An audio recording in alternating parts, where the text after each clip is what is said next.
plausible. So you'd be the opinion fair to say that the Somali community has successfully and the other assimilated was that and is making no one Minnesota had better? cautioned me. Yeah, I believe that they're on it that takes path, an awful yes. lot more I'm knowledge. just curious before by you can what make these metric kinds you of come to that sweeping conclusion. I just looked at some judgments. hard data. And But do you have any fortunately, idea I'd been, what taught percentage of the earlier native-born to Minnesotans, respect all races, facts live in and so poverty in on. your state right now? And so even during my I don't years have as a specifically. Marxist, I would I'll share it read with you. It's things by 8%. For people the who Somali weren't community, it's Marxists. I would read 52%. How facts about and so receiving forth. food stamps? But I don't know. I'll run it down with you. That you got 7%, good education and then in the New York City and public compared to schools 54% in the Somali community. So and then they taught you to think. Don't they have taught you Adam Smith. Don't have at and least a defensive high free school markets, but diploma they for taught all you to think. Minnesotans. It's 5%. All right, Somali community, it's 39%.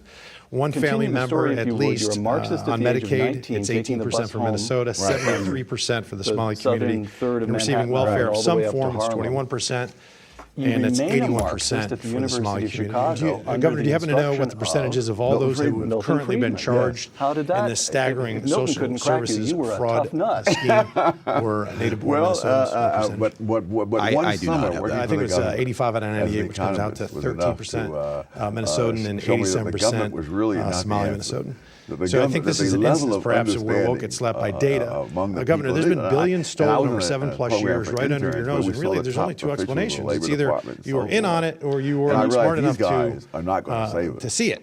It's either criminal negligence or wild incompetence. The only way this kind of fraud can reach this scale is if there's people in power that are colluding and collaborating and willfully blinding themselves to the realities around them. And in oversight, when we do investigations, it's rare for us to have whistleblowers because they face retribution and punishment and resentment, and they can be ostracized. I always then you thought back to what Milton said. That's right. So when we have we're having an investigation, and we have even a couple of whistleblowers, it's very valuable to us because they provide invaluable insight. Do you have any idea how many whistleblowers are working from Minnesota or working with the Oversight Committee? Existed before he discovered I do not. We have our own strong protections in the OLA. Well, it's 30. I mean, I haven't seen that in 5+ years in Congress. 30. Governor, on September 16th, 2025, did you announce your re-election bid?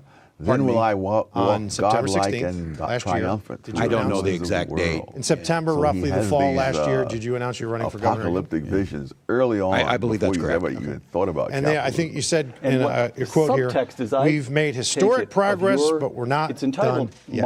And then just 3.5 months later, on January 5th, you dropped out. I got to ask you why. I mean, were you tired of making historic progress? And what I felt. No, Congressman, I think I've done the job for 2 terms, and I said talking with my family, and I said I want to focus on doing the job. Yes. Great and powerful Oz turns out to be an ordinary cranky It has everything to do with trying to do things right for Minnesota. The facts are your leadership and really your lack of leadership has been responsible for one of the largest rip-offs of the American taxpayer in our history. You traded, I believe, from that essay.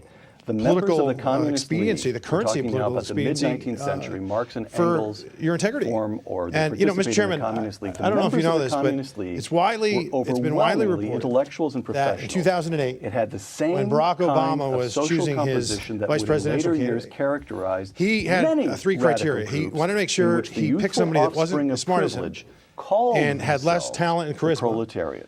And couldn't possibly outshine him, so he picked Joe Biden. Is the conceit of rich kids with and then Joe Biden in 2020 used the exact same criteria. In the, he wanted to make sure he picked somebody who wasn't as smart as him, had less talent and charisma, and wouldn't outshine him, and he picked Kamala Harris. And so on. And then in 2024, Governor, I think it's very evident why Kamala Harris picked to sit around in parks.